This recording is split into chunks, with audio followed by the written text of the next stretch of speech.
श्री गणेशाय नमः. डोळे बंद केले म्हणून संकटे जात नाही. संकटे आल्याशिवाय डोळे उघडत नाही. राग आल्यावर थोडं थांबलं आणि चुकल्यावर थोडं नमलं तर जगातील अनेक समस्या दूर होतील. श्री स्वामी समर्थ. स्वामी समर्थांच्या सुंदर विचाराने आजच्या व्हिडिओला सुरुवात झालेली आहे. त्यामुळं निश्चितच आजचा हा दिवस तुमचा छान जाणार आहे. तसेच स्वामींच्या कृपेने तुमच्या जीवनामध्ये येणारा प्रत्येक क्षण हा नक्की स्वामीमय असणार आहे. तसेच आनंदी असणार आहे. तुमच्या मनासारखा असणार आहे. श्री स्वामी समर्थ.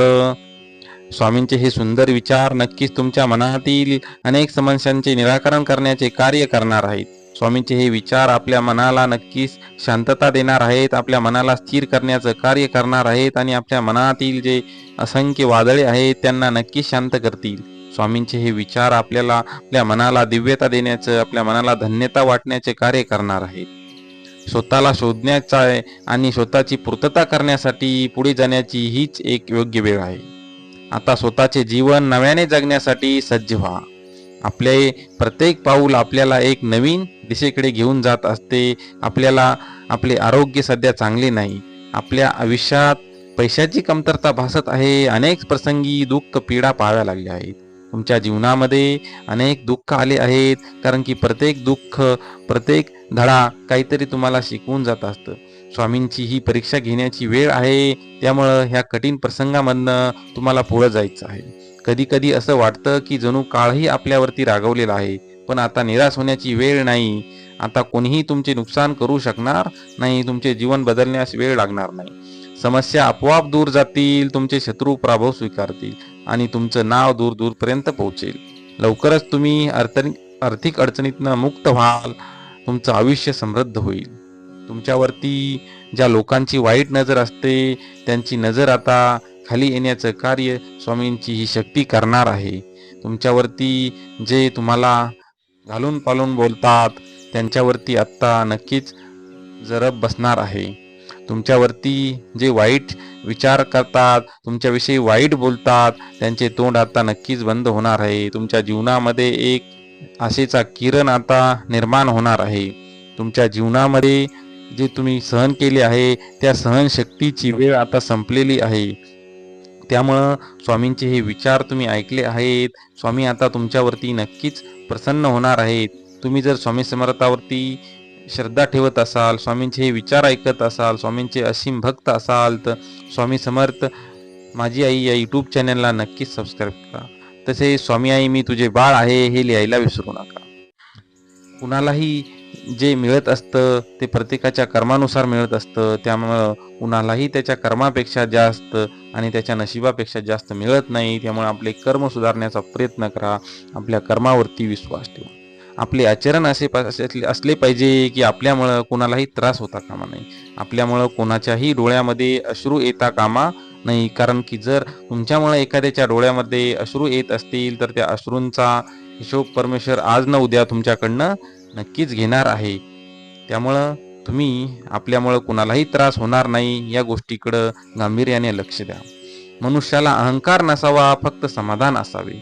अरे या अहंकारामुळेच मनुष्य 84 लक्ष योनीमध्ये फिरत राहतो. मोक्ष मार्गावर चालायचं असेल तर मनुष्याला अहंकार नसावा. कुणावरही आंधळा विश्वास नको. जोपर्यंत आम्ही आहे तोपर्यंत कोणीही तुमचं काही वाकडं करणार नाही. त्यामुळे तुम्ही कोणावरतीही आंधळा विश्वास करू नका, कारण की जे आपले असतात तेच आपला घात करत असतात. त्यामुळं तुम्ही विश्वास टाकताना आपलं कोण आणि परक कोण यातील भेद ओळखा आणि स्वामी माऊलीवरती सर्व आपलं सोडून, त्यांच्यावरती सोडून तुम्ही आपलं कार्य करत राहा. प्रामाणिकपणे कार्य करत राहा. तुम्हाला एक दिवस त्या प्रामाणिकतेचं फळ तुम्हाला स्वामी माऊली नक्कीच देतील आणि तुमच्या जीवनामध्ये असणारे जे अंधकार आहे त्या अंधकाराला नक्कीच दूर करण्याचं कार्य स्वामी समर्थांची ही शक्ती करणार आहे.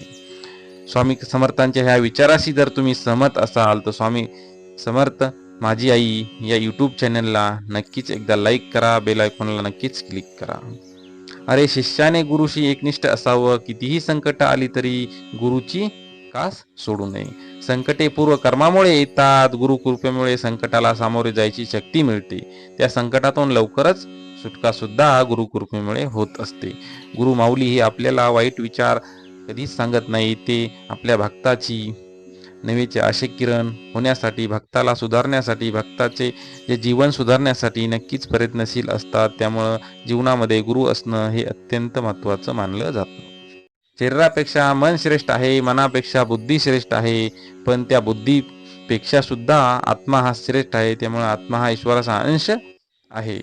त्यामुळं आपला आत्मा शुद्ध करण्याचा प्रयत्न करा. त्यामुळं आपलं मन नक्कीच शुद्ध होईल आणि स्वामींचे हे विचार नक्कीच आपल्या मनामध्ये स्थिर व्हायला आपल्याला मदत होईल. स्वामी नेहमी आपल्या भक्तांसाठी, त्यांच्या दुःखासाठी, त्यांच्या इच्छेसाठी काही ना काही करत असतात. पण आपल्याला भक्ताला सुद्धा स्वामींसाठी काहीतरी त्याग करणं गरजेचं असतं. भक्ताने स्वामींची श्रद्धा आणि मनामध्ये विश्वास ठेवून स्वामींची भक्ती करणं गरजेचं असतं. परमेश्वराला फक्त आणि फक्त आपल्या भक्ताची भक्तीच आवडत असते. त्यामुळं आपण त्यांची भक्ती करणं हे गरजेचं असतं आणि आपल्या मनामध्ये प्रामाणिकतेचा भाव असणं सुद्धा अति गरजेचं असतं. समाधानी राहा, सुखी व्हाल, भक्ती करा, मुक्ती मिळेल, ध्यान करा, ज्ञान मिळेल, प्रार्थना करा, प्रगती होईल, मीपणा सोडा, मोठे व्हाल, सहाय्य करा, सोबत मिळेल, दान करा, धन मिळेल, त्याग करा, आत्मानंद मिळेल, श्रम करा, सुख मिळेल. या विचारांशी जर तुम्ही नक्कीच सहमत असाल तर स्वामी आई मी तुझे बाळ आहे हे लिहायला विसरू नका. जिथे सर्व असमर्थ ते फक्त आणि फक्त स्वामी समर्थ. ज्या ठिकाणी विज्ञानांची प्रांत संपते तिथून भगवंताची प्रांत सुरू होत असते. चेहऱ्यावरचे तेज पाहून भान हरपते, स्वामी चरणी मन सहज दृढ होते. क्षणोक्षणी वाटे स्वामी नामांचा आधार, स्वामी संग धरता कोण राहील निराधार. बंद केलेले नयन माझे, चित्तरूप बघुनी तुझे, स्वामी तिन्ही जगाचा तू माय बाप आहे या जनाचा. जाणले समर्था तुम्ही माझ्या मनीचे भाव, म्हणूनच ओटावर असते केवळ स्वामी समर्थांचे नाव. श्री स्वामी समर्थ. स्वामी समर्थांचे हे सुंदर विचार तुम्ही शेवटपर्यंत ऐकलेत, त्यामुळे निश्चितच आजचा हा तुमचा दिवस छान जाणार आहे. तसेच तुम्ही आत्तापर्यंत जर स्वामी समर्थ माझी या चॅनलवरती नवीन असाल तर नक्कीच चॅनलला लाईक करा, सबस्क्राईब करा, तसेच बेल आयकॉनला सुद्धा क्लिक करून ठेवा. यामुळे आमचे नवनवीन व्हिडिओ तुमच्यापर्यंत येण्यास मदत होते. श्री स्वामी समर्थ.